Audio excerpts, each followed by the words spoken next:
lamang ito sa kaliwa ng inyong sapatos upang siya po ay sobrang maiiyak kung hindi kanya makita o makakausap. Hello mga guys, kumusta kayo? Panibagong araw, panibagong video na naman tayo.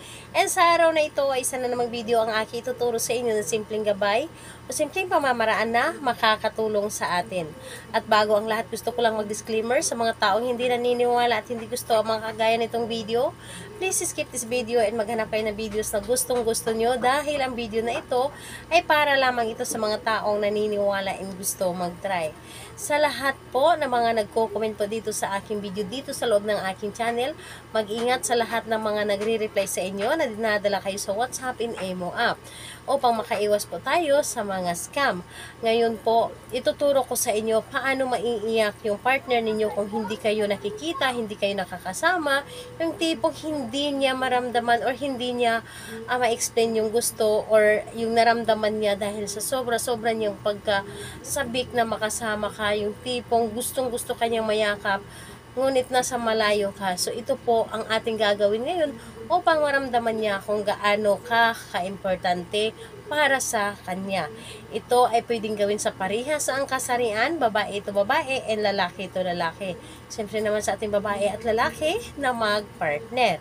And ayun po, dito kailangan natin dito ng ating gagamitin is kailangan lamang natin dito ng kaliwang sapatos.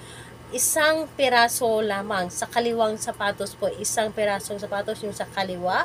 Kailangan din natin dito ng papel at panulat. Ito lamang ang dapat nating ihanda sa pagre-ritual na ito. Ngayon kapag ready na yung mga bagay na aking mga naibanggit, isunod po ninyong i-ready ang inyong sarili. Ngayon po, kailangan na mag-isa ka lamang na gumawa nito at wala pong dapat na nakakaalam at hindi mo rin ito ipagsasabi sa kahit kanino, kahit sa ka-close friend mo pa. Ang importante po, ikaw lamang ang nakakaalam sa inyong mga ginagawa para ito sa inyo ikakabuti. Ngayon, dapat po ay mag-isa ka lamang at nasa loob sa inyong kwarto at alam mo sa inyong sarili na gustong-gusto mo itong gawin at alam mo sa inyong sarili na ito ay makakatulong sa inyo. At kung ikaw ay may malakas na paniniwala nito, gawin mo ito dahil para po ito sa inyo. Ngayon po, ang unang-una mong gawin ay napakadali lamang. So, kumuha ka ng isang perasong papel na maliit. So, kumuha ka ng isang perasong papel na maliit. Sulatan mo ito ng 3 beses ng pangalan niya at apelyido. Pangalan at apelyido po ni target. Sulatan mo ito ng 3 ulit. Ngayon, kapag naisulat nyo na dito ng 3 ulit yung pangalan at apelyido ni target, ang gagawin po ninyo dito sa gilid or dapat nasa gitna po ang pangalan at apelyido ni target. Din dito sa gilid, isulat po ninyo dito ang iiyak ka hanggat hindi mo ako makikita o makakausap. Paikot po na isulat ninyo dito sa kanyang pangalan.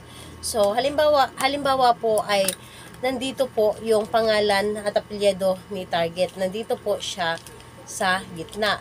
Ngayon, isulat po ninyo dito sa ibabaw, sa gilid, at sa baba, tapos sa gilid, yung ating magic words na iiyak ka hanggat hindi mo ako makikita, hindi mo ako mayayakap, hindi mo ako makakausap, iiyakan mo ako lagi, sobra-sobra mo ako mamiss, or ano pa man ang gusto mong isulat, basta, again po, dito, sa gitna po, ang pangalan at apelyido ni target ng 3 ulit, at dito sa itaas, sa gilid, sa baba, at sa gilid yung ating magic words na inyong isulat para kay target.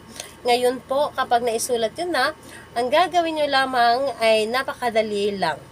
Hawakan nyo lamang yung papel na inyong isinulatan, hawakan ninyo at itupi ng 3 ulit.